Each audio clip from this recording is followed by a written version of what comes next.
Surprise ये हुआ कि औरंगज़ेब के दरबार में भी जो उनके ऑफिसर थे 1/3 of them were Hindus. Top post. Aurangzeb यहाँ बैठा है, उसके बाजू में बैठा है राजा रघुनाथ राय, उनका फिनेंस मिनिस्टर। यहाँ उनकी तरफ दूसरा बैठा है राजा जय सिंह, उनका कमांडर इन चीफ। आपने इंडियन सेकुलरिज्म को क्या समझा था?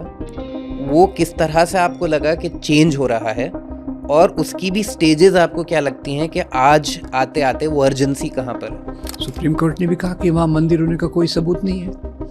आनंद पटवर्धन की फिल्म आपने बताया राम के नाम, आनंद पटवर्धन उसमें क्या कहते हैं, अयोध्या में तो 50 राम मंदिर है और हर एक पुजारी कहता है भगवान राम का जन्म यहीं हुआ था। तो आप इमरजेंसी के दौर को किस तरह देखते हैं? उसकी प्रॉब्लम्स क्या थी, क्या नहीं थी, और आज का जो दौर है वो इमरजेंसी से कंपैरेटिवली ज़्यादा ख़तरनाक है या फिर कम ख़तरनाक है? अकबर और राणा प्रताप की लड़ाई में अकबर के सेनापति राजा मान सिंह थे और राणा प्रताप की तरफ से जो लड़ रहे थे वो थे हकीम खान सूर। शिवाजी महाराज और औरंगज़ेब की लड़ाई, औरंगज़ेब की तरफ से जो गए थे वो राजा जय सिंह, और शिवाजी महाराज की सेना में 12 मुस्लिम सेनापति, सिद्दी संबल, इब्राहिम गारदी, दौलत खान वगैरह वगैरह। आज़ादी की लड़ाई के में आपके हिसाब से सबसे बड़ा थिंकर कौन था?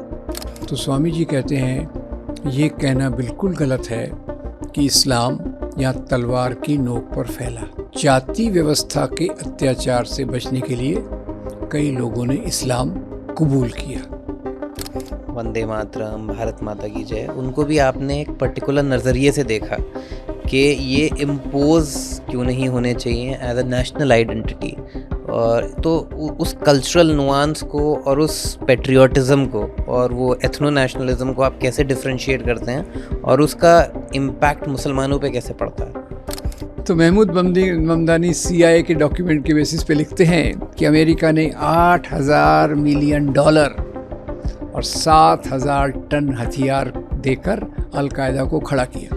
मुख्य रूप से ये जो आतंकवाद खड़ा किया गया वो तेल के कुओं पर कब्जा जमाने के लिए था।